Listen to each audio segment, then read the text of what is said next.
We managed to get out finally to get the flag which we want to use or wanted to use for our stove. So the stove that we, the plan was to put a stove into the byre, which is the most recently converted. It's a complicated thing because it's although it is a conversion, it's treated as a new build, and so there was a lot of work to be done on it, and so we're just tidying it up. And also the thing is that because of the amounts of building regs that were involved, there was so much insulation that needed putting in, and everything needed to be done a certain way, and we weren't able to keep it with that real byre feel on the inside. In order to make it look like a byre on the outside and retain the stone and not have to render it, we had to follow lots of regulations for insulating it inside. So what we were left with is a kind of a shell that hasn't got much personality, I suppose. And the initial sort of heating system that went in there was just storage heaters, and honestly just rubbish.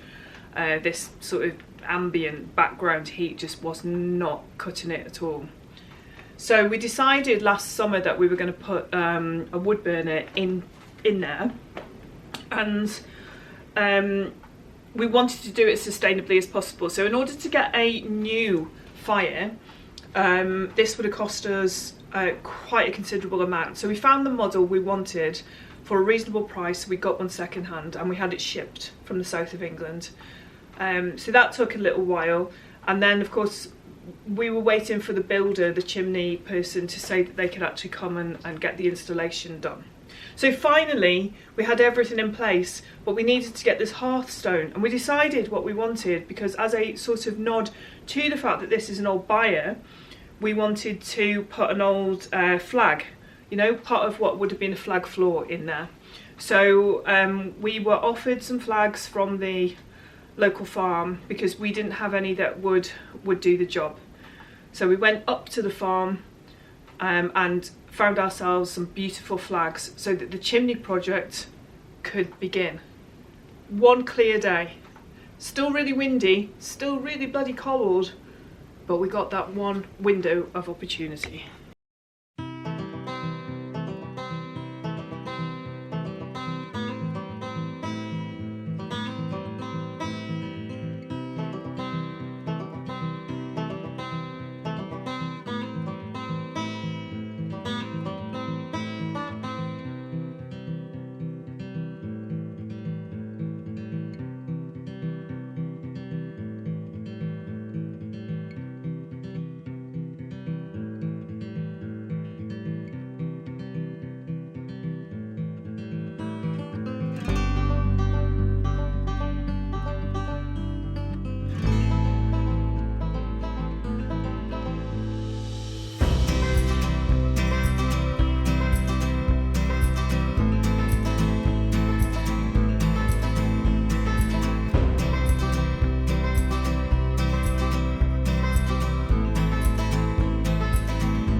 managed to get the hearthstone, and very quickly the builders were able to get here to get the hearthstone fixed, and then the stove in place, complete with the pipe. This took them, you know, over 2 days.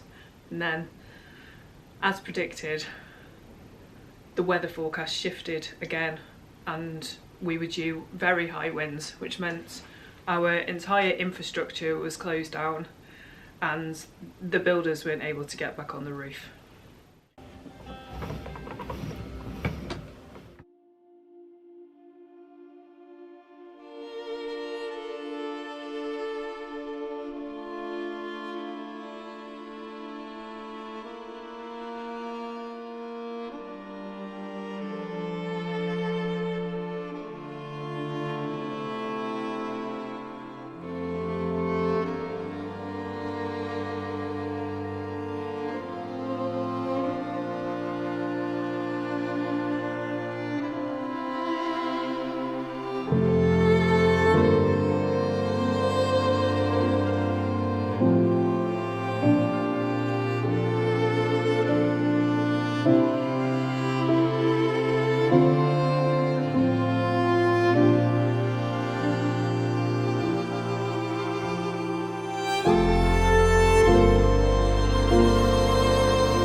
After a few days of calm and just settling into that rhythm, we were then forecast another break in the intense weather, and so finally we were able to get out and enjoy the sun, but also the builders were able to get back in to complete the job, which was amazing.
hope you can hear me over the wind blowing.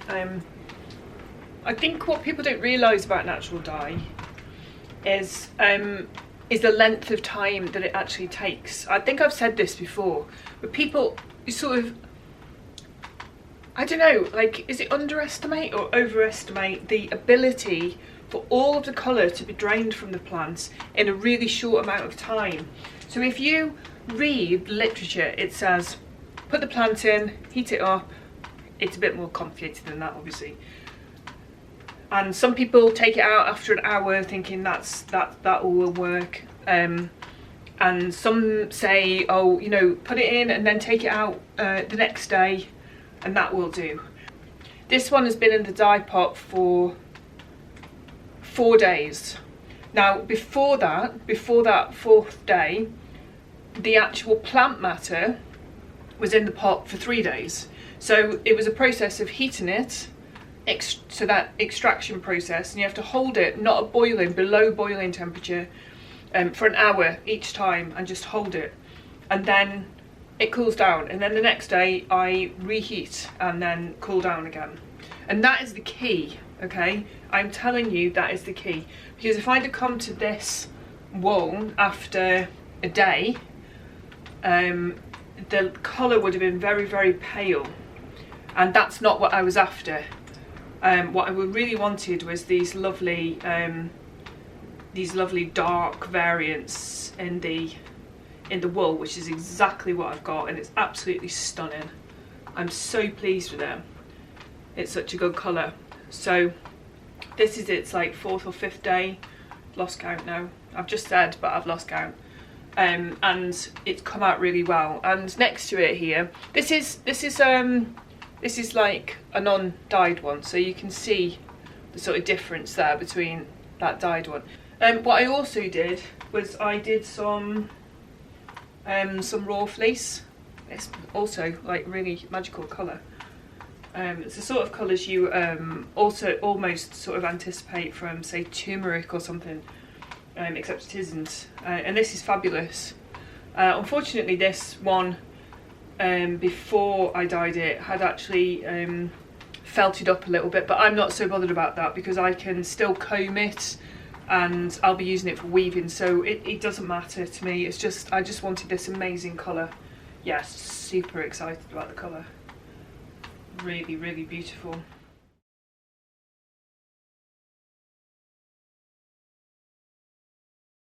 Thank you for joining me today.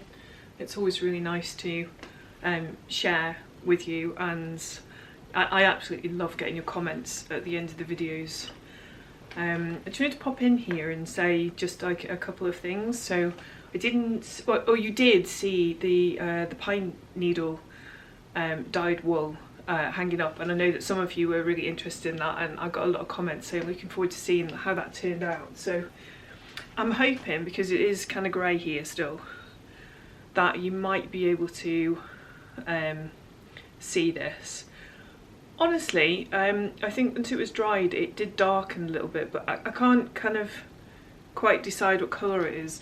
It has, it's sort of brown grey, I guess, and it's got these, I left the pine needles in, so it's got some variegation in it, sort of this, you know, these sort of more brown tones.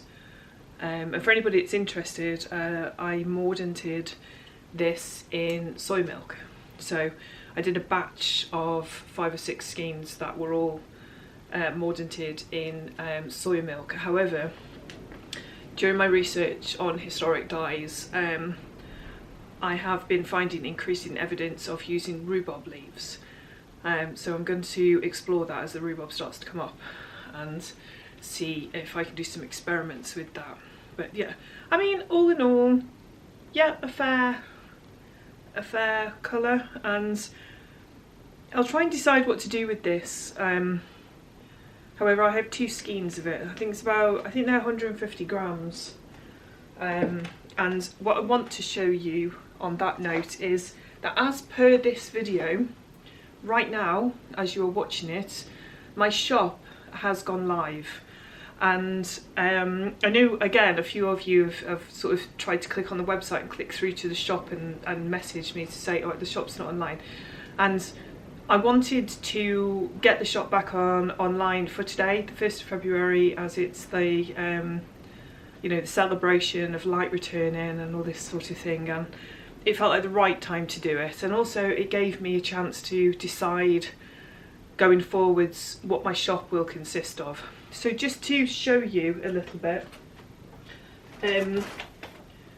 what I've put on today is a collection of my dyed wools. So these are a range of Aran, 4-ply, and there is Shetland wool and Jacob, and there's some Lonk.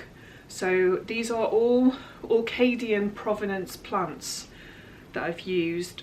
So all the plants which were found round and about that I've searched for. I've got quite a lot more searching to do, and I am embarking on quite an extensive sort of heritage research project into dye plants which were used here, and how they were used and what the processes were. So I have quite a few different skeins. Yeah, so everything from this beautiful sort of elderberry, and this one's older. The orange that I did during the video is actually part of my sort of domestic, what shall we call it, cottage garden varieties. So it's a range of herbs and actually vegetable, so herbs and vegetable dyes which aren't necessarily Orcadian provenance, and I have said like quite clearly which ones, but what I'm going to do is I'm going to do regular updates, so perhaps every video, or every month, maybe every 2 weeks, maybe every month, I will add more to the shop. But for now, yeah, we've got, I don't know, there's something in the region of 20 or so skeins of wool. There are a couple of, some of them have been dyed a couple of times, so there is a couple of different, what am I trying to say?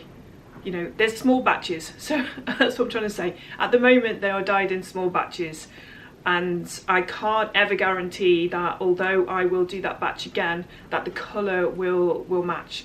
So if you wanted to buy anything, and absolutely there's just no pressure, I'm just letting you know that it's there. And if you've got a project in mind, yeah, best to